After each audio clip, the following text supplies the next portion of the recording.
Welcome to your go-to podcast for making the most of your second chance after a conviction, inspiring you to navigate the challenges associated with having a criminal record. I'm your host, Dion, and this is Uncensored Inspiration. Once again, we are back with Uncensored Inspiration, and we are bringing it live to you from the Blockson Museum here in Norristown, Pennsylvania. Shout out again to the studio audience. I got some folks that have been rocking with me all day. I appreciate it. You will see these businesses in our bio. We did 30-second elevator pitches with each person that's in this room because it's important, again, folks, not just anybody is here. People who are representing businesses and organizations that can help our community, and I'm very thankful for that. But without further ado, we are wrapping up our day with the one and only Darnell Hinton of Teach One, Feed One. Welcome to the stage. How are you today? I'm doing great. Thank you so much for having me. I'm blessed that you are here. So I'm going to jump right into this. Can you share with me the story behind Teach One, Feed One, and what inspired you to start this? The story behind it is we're an organization that supports individuals battling substance use disorder. Okay. I recognize as an individual in long-term recovery, so I've been sober. In March, it'll be 8 years. That my God, congratulations. That is to be celebrated. Yeah. Good job. I appreciate that. And if I'm being completely honest with you, it kind of started by accident. Okay. So me and my sister. Hey, Mara. Yeah, exactly, Lamara. Me and my sister and a couple other friends. Okay. We went out to the Kensington section of Philadelphia just with no plan or like any sort of like kind of execution of any kind. Okay. Just to help people for just maybe a day or maybe a month, maybe Nice. a couple weeks. Okay. And it kind of caught traction and attention that we didn't realize that it would catch. Okay. And it wasn't until a friend of mine kind of pulled me aside and said, hey, you've been doing this for quite a while. It's been almost a year. I'm not sure if you really realize this or not, but you kind of have a nonprofit organization that you've essentially, started. Okay. And that was never in the plans for me. I never wanted to do that. I just wanted to give back to people because, they say service work is the answer. If you work an AA program or an NA program in Alcoholics Anonymous or Narcotics Anonymous, and that's all I really wanted to do. But Okay. In a way, it was kind of, I don't want to say forced because that has sort of like a negative connotation on it, but it was kind of, it kind of just came, it just came about naturally. Okay. And I don't think we ever planned it to come out that way. Okay. So moving from where you started to where you are now, what have some of the highlights of your journey been? Personally or with the organization? Either. Both. Okay. I would say personally, some of my highlights have been just being able to be present, for my family. Okay. I used for a very long time, so I caused a lot of damage in my own life. I caused a lot of damage in my family's life. I caused a lot of damage in my friends' lives. I wasn't really available in any kind of aspect, emotionally, physically, financially. So just something small like being able to take my grandmother to the doctors when she needs me, or Nice. Being able to go to my mom's house and just be sober and be present and be actually like in the moment and being able to have a conversation with her and understand what she's saying and she understands what I'm saying and she knows that I'm healthy, and being able to provide them that relief and that security and that reassurance that I'm okay, and just being there when they need me has been, I would say, one of the most rewarding things for me. Okay. Professionally, though, where have you taken it from? And I want to back up with asking that question. Why Kensington? What made you say, let's go here and start anything there? Why not community service right here in Norristown and right here on Lafayette Street? To be completely honest with you, Kensington is I would say like a small part of my story. Okay. And it's one of the most like drug populated areas, and not just in Pennsylvania, but in the nation. In the world. So it was I don't know if this is good or bad, but Mm-hmm. there's a lot of people who it was the easiest place to go because there were Okay. so many people who needed assistance there. Okay. So it just made the most sense for us to serve there. But we've served at this point we've been to we've been to Cleveland, Ohio, Nice. Houston, Texas, Okay. Atlanta, Georgia, Knoxville, Tennessee, Okay. Boston, Massachusetts. And there's probably a few other that I'm missing as well that we've been able to just take the services that we've provided here, and take to other geographical areas of the country and provide them as well. And it's not just like a one-off. We're here visiting in Boston. We're going to serve, and you're never going to see us again. It's like more than anything, we're I guess leaving an impression of hope. Okay. Exchanging contact information with the individuals we serve. So one of the best things for me is I'll just be randomly sitting on my couch watching the Sixers game or the Eagles game, and I'll get an Instagram message on my phone, and it'll say, "Hey, this is Lisa from the recovery house in Tennessee. You guys came out 2 months ago. I just wanted to share with you that I'm 90 days clean now. I just Okay. got custody of my daughter. Yeah." Okay. I just got custody of my daughter back. I just started I just got promoted at my job. Awesome. And, I just wanted to share that with you just so you guys know how much it meant for me, for you guys to come here and let me know that you believe in me. So those are like really, really special moments for me. So when you say you're going to these cities and you're providing services, talk to me more about the services that you actually provide. Yeah, so we've visited rehab facilities, like rehabilitation centers. We've Okay. visited recovery houses. And typically what we do is we will reach out to a director or a house manager there, and we'll just see how can we be of service to you guys? Okay. What can we do? And one of the first things we did is when we went to Cleveland, Ohio, is we got a brand new pair of sneakers for all of the guys that were living in the recovery house. Nice. Because I've lived in recovery houses before, and I was, I guess, a little bit more fortunate than others when I did. But there are people who are living in recovery houses where they have no family support. They have no support or no resources. They're Okay. really on their own. Okay. And a new pair of sneakers for somebody is a big deal. But more important than that, we wrote them handwritten letters of encouragement. Okay. We stayed for an hour and a half, and we each shared our own personal stories. Nice. And we made a connection with them, basically bonds. a bond. Yes. I'm here with you. We believe in you. Okay. And when we leave here, you can call us and you can let us know if you need something. And sometimes they do. Okay. Actually, a lot of times they do. They'll call or they'll email and say, "Hey, I have a job interview. I don't have money. Is there any way you can give me an Uber from Just my to recovery get house to there. the job interview so I can Yes. get there and back?" And it's yeah, of course, absolutely, Okay. we can do that. Okay, that is amazing. All right. So, what have been some of the most rewarding moments working with Teach One, Feed One? So again, just getting those little messages.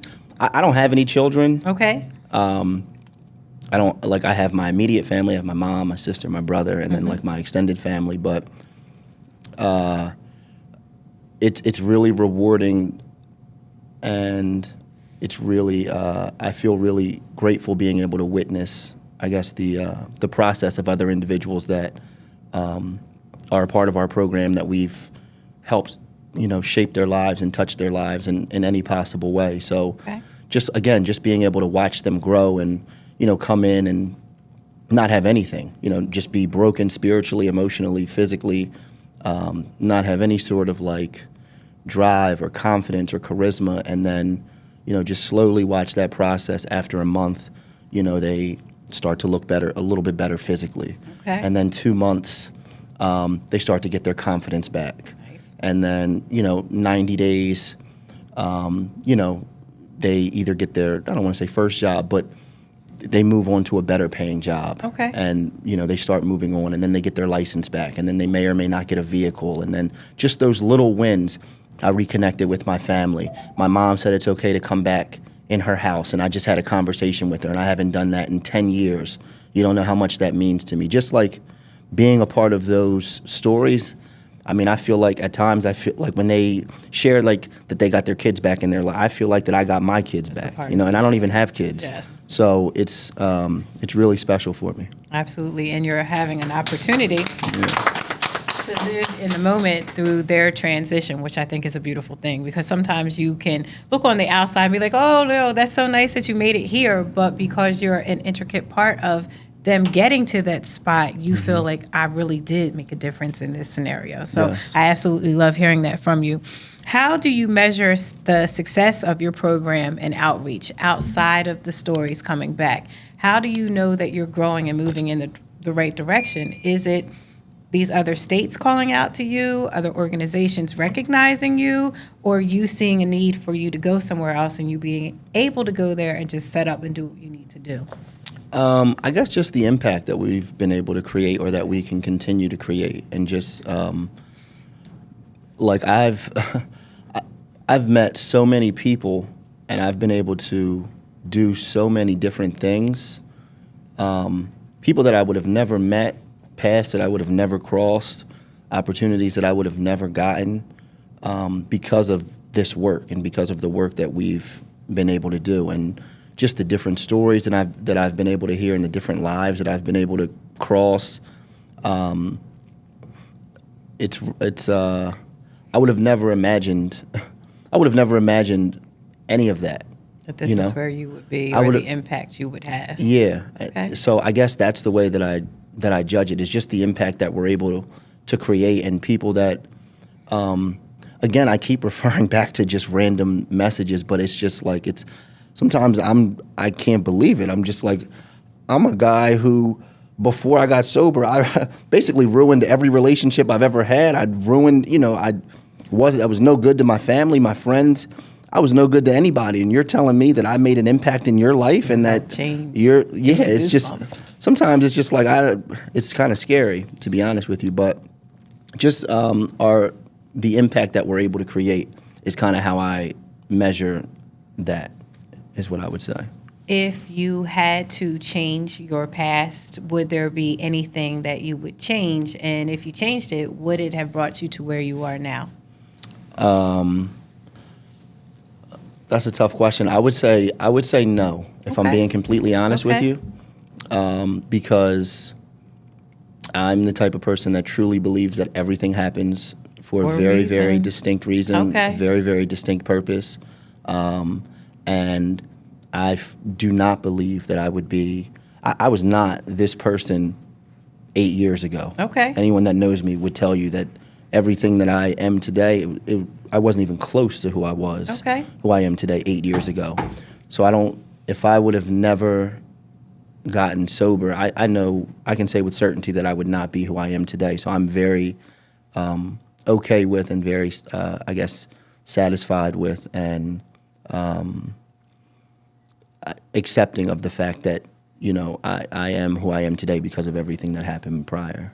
I feel like your journey is still unfolding, because you're such a young person, and you're mentioning the states that you've been in and the different organizations. And this is one of the reasons I'm doing what I'm doing, is to shine the spotlight on individuals like yourself. And it's not about where you came from necessarily, but the opportunity that you have seized your second chance, and you are making the most of it, and it is impacting other people for the better. So I want to say I'm proud of you. I just met you, new friend, but this is remarkable. I've got another question for you. What are some of your future goals in the next few years for Teach One, Feed One? Okay, so I would say some of these are like more big, long-term goals, but eventually I would like to start another chapter in another geographical area. Okay, such as?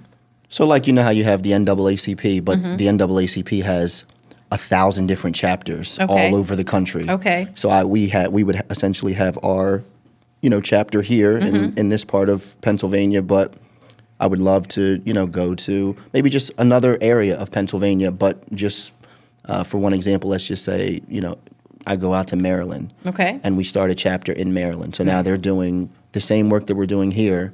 We have another Teach One, Feed One in Maryland, and they're now impacting a different geographical area in a different community. doing the exact same work that we're doing, and just like kind of replicate that process all over the country. Again, that's very, very long term. NAACP and some of these other organizations that have been around, they've been around for hundreds and hundreds and hundreds of years. This is only year 8 for us. So everyone needs to start, yeah, right? you know what I mean? So it's a very like long-term picture, but awesome. That's something that I would like to do. So talk to me about the title. What does Teach One, Feed One actually mean? So Teach One, Feed One, my sister came up with the name, actually. Okay. So I guess the idea behind it was if you can, if you give a man a fish, you feed him for a day, but if you teach a man how to fish, then you feed him for the rest of your life. So that's the whole idea behind us, like when we go and we do things with people. Like, for instance, we've given vehicles away to people in early recovery. I think Ralph Mitchell said that you just recently gave a vehicle away. That's amazing. Yeah. Okay. We've started college funds for children that have been Awesome. impacted by substance use disorder. We've done a lot of different things, but I would say behind, like the car is cool, the college, behind all of that is the hope that we're trying to provide to the individual that's been affected and the family that has been affected as well. Just showing them that someone's here for you. We believe in you. We're here to support you, and you can call us if you need us. I often talk about building a village. Yes. And you are definitely quintessential to a person building their village. I, again, never look at the person's mistake, but look at the comeback and what it took for that person to come back, and thankful for organizations like yours that can provide assistance to people in need. I've got 2 more questions for you, young friend. Any upcoming projects or partnerships that you are especially excited to talk about? Yeah, absolutely. Okay. So we're introducing a couple new programs, but one of the new programs that we're going to be starting, I would say maybe end of this year, beginning of next year, is we're going to be able to provide move-in assistance for people that are transitioning from a recovery house to their own apartment. Okay. So amazing. as a part of the program, we're going to be able to provide half of the move-in cost. So they're Okay. going to have to meet us halfway. Nice. So let's just Accountability. say, exactly. Let's just say they need $3,000 to move into an apartment. We're going to be able to provide them with $1,500 to, towards that. Okay. And then we're going to be able to furnish the apartment for them as well. Ooh, I So, like yeah. it. That is beautiful. Yeah. That's definitely. Thank you. Thank you. Really, really excited about that. I'm excited for you. Okay. How can listeners and the wider community get involved and support your work? Follow us on Facebook. Okay. Follow us on Instagram. Make a donation. Ask how you can come and volunteer. We have a Christmas party. Ooh, nice. Christmas drive. I shouldn't say it's more of a holiday drive because Okay. it's all of the holidays. December 18th at 7 p.m. in Pottstown. It's going to Okay. be for families that have been impacted by substance use disorder. Nice. So if you know a family that's been impacted by substance use disorder, Okay. and they don't know how they're going to make, the holidays this year, you can reach out to us. We'll have them fill love out a that. form so they can get presents. Okay. And if you want to come to the party, you can come to the party, and I'll you come can volunteer. You can volunteer. You can. There's music. There's, Okay. Awesome. presents. There's kids. It's usually a really fun night. So. Awesome. And food as well. So. Okay. You got me sold on the food. Yeah. What has been the most surprising lesson that you have learned in your journey? The most surprising lesson. Surprise. You did not see that coming. Good or bad? Okay.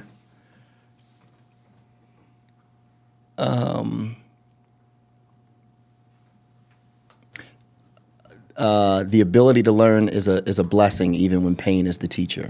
Okay, is what say I that would again, say. friend. Yeah. So you got to say that again. I heard you, but for the audience to look that way and say that again, friend.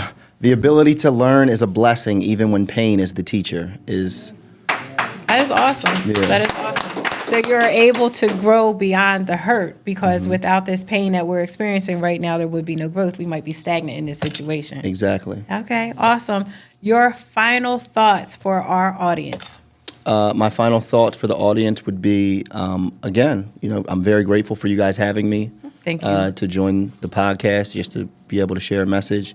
If you guys are interested in joining, volunteering, you want to make a donation, we would love any and all support. Again, we're having our Christmas drive December 18th at 7 o'clock in Pottstown. You can follow us on Instagram at Teach One Feed One. You can follow us on Facebook at Teach One Feed One, or you can visit our website, www.teachonefeedone.org. Awesome. Thank you so much. Thank you. Now, I don't know, you don't know me like that, but there's this thing I do with all of my guests, and your mom just experienced it as well. So I always say, bam, bam, bam, bam. So on the count of 3, friend, we're going to say it together. I'm going to need for him to stop looking at me like I'm crazy right now, too, okay? All right, so on the count of 3, Yeah. 1, 2, 3. Bam, bam, bam, bam. Oh, we got to do it again. You need more excitement. All right, He needs more excitement. I didn't know. Okay, just throw the curve in there. It's my signature thing. I come with my own sound effects, okay? Okay. All right, we ready? Yeah. 1, 2, 3. Bam, bam, bam, bam. All right. That does it for another episode of Uncensored Inspiration. I want to thank all of my live studio audience as well as my guests today. Third Thursday of each month, tune in, like, share, and subscribe. For more opportunities to be a part of the live studio audience, make sure y'all drop me a line on that Gmail. Thank you. Ciao for now. Thank you, friend. Thanks for having me. I appreciate it. Thank you for tuning in to another episode of Uncensored Inspiration. Please remember to like, share, follow, and subscribe. All the things that help us to serve the community to speak freely and think boldly. Ciao for now.